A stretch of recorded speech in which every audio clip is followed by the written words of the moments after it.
Good morning, everyone. My name is Mighty Stream. Today is August the 3rd. I'm brought to you by Hope Through Navigation, and this is our Hood Recovery Services. You can reach me at recoveryofhope21@gmail.com. I'm going to do your Just for Today in a meditation. Hope that you're doing good this morning. Okay, that is not the right one. Let's get the right one up there really quick, okay? All right, here we go. August 3rd, trusting people. Many of us would have had nowhere else to go if we could not have trusted in a groups and members. Basic text, page 84. Trusting people is a risk. Human beings are notoriously forgetful, unreliable, and imperfect. Most of us come from backgrounds where betrayal and sensitivity among friends were common occurrences. Even our most reliable friends weren't very reliable. By the time we arrive at the doors of NA, most of us have hundreds of experiences bearing out our conviction that people are untrustworthy. Yet our recovery demands that we trust people. We are faced with this dilemma. People are not always trustworthy, yet we must trust them. How do we do that, given the evidence of our past? First, we remind ourselves that the rules of active addiction don't apply in recovery. Most of the fellow members are doing their level best to live by the spiritual principles we learn in the program. Second, we remind ourselves that we aren't 100% reliable either. We will surely disappoint someone in our lives, no matter how hard we try not to. Third, and most importantly, we realize we need to trust our fellow members of NA. Our lives are at stake, and the only way we can stay clean is to trust these well-intentioned folks who admittedly aren't perfect. Just for today, I will trust my fellow members. Though certainly not perfect, they are my best hope. I like the reading for today. Let's take a moment of silence followed by the wee version of the Serenity Prayer. Moment of silence, please.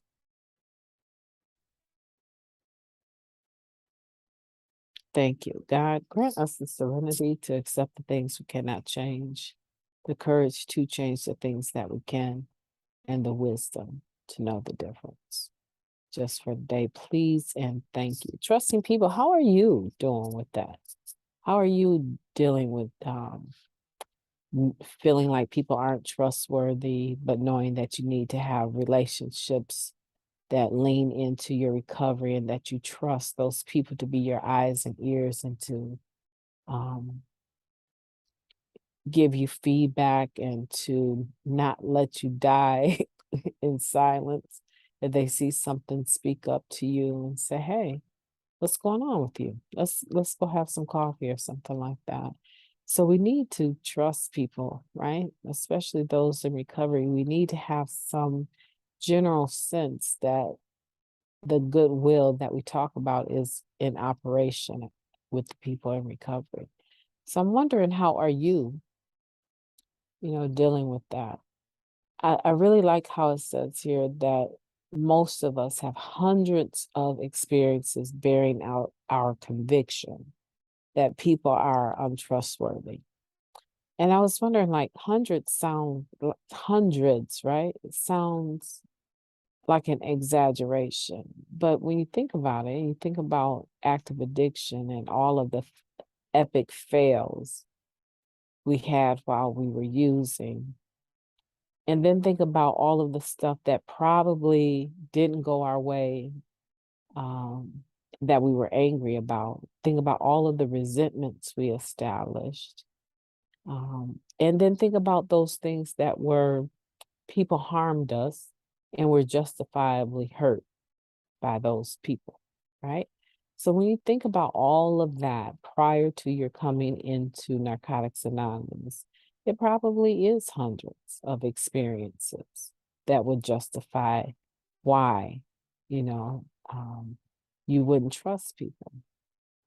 So now we're talking about coming into recovery. And this reading says that the things that applied out there when we were using, they don't apply in here. The rules of active addiction are not the same rules for active recovery.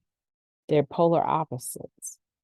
So when we come into recovery, we should, if we're working our program, see that we're less offended. We have less issues with individuals. We are more forgiving. We are more trusting, right? The people that are most like us, we are most dependent on to be able to have the we of the program operational in our lives. So now let's go a little bit further and think about your level of trust with the people in the rooms. And the people that you don't trust, probably for some people, it would be the majority of their home group, right? They've been recovering with these people for years. They've seen the coming and going, the relapsing, the cheating, the lying. They've seen all of those things. But can you turn your focus to the recovery piece? Can you turn your focus to the things that you've seen that were delightful, peaceful, and full of recovery and happiness and joy and a sense of goodwill? How many of those instances do you have that you can pull on? And if it's not very many, that's okay. It's not that we're looking for perfection, but maybe what we're looking at. The point that I was making is that in active addiction, we don't have a whole lot of positivity that we're looking at. So, of course, things would add up, hundreds of experiences would add up. But in recovery, we have to switch our eyesight, right? We have to switch our view. We can no longer look at things from that mindset of using lying, cheating, manipulation, resentment, and for in some instances, just plain hatred, right? Those don't work in the rooms. So now let's focus on you and I becoming more trusting of other people. What does that look like? Especially post-pandemic, what does trusting other people in the room so recovery look like? It might, for some people, it might be making yourself available to socialize, going to, it's summertime, so people are having retreats at campsites and stuff like that. Maybe it's about you showing up, not really knowing all of the people that well and going to the event anyway, and making up your mind that you're going to walk away with a few phone numbers. And before you leave that event, you're going to text those people and make sure they save your number. And then once a week, text them or call them. We have to start making these little baby steps towards becoming better, towards becoming trusting. Is this a serious topic? Yeah, it is. Because if you're the person that comes in the room, you have absolutely no relationships with any of the other people in the fellowship, and you're always looking at them, right? And not attaching yourself and looking at the similarities. What happens when life throws you a curveball? You won't be able to catch it. You won't be able to knock it out the park. You won't be able to be in the game because you are not attached to anyone that can even assist you. No one knows your name. No one knows, what type of work you do. No one knows what your struggles are because you're a flower on the wall and you don't really participate in the meetings. So change that. That's what I want for you. So I want for you to start trusting people and start taking tiny little steps. Maybe there's just one person in the meeting you're like, man, I wonder what they would be like to get to know, right? Invite them out for coffee and see what happens. We need to trust fellow members. And no, they're not perfect, but neither are we, right? This reading is very sobering, right? It's very real. It's not a lot of energy, um, but it's the truth. And that's what we're about. We're about changing our life from being a mask and a lie to changing it to being the truth and authenticity of how we relate to individuals. And so I challenge you with that. I challenge you to get to a meeting and get to know someone.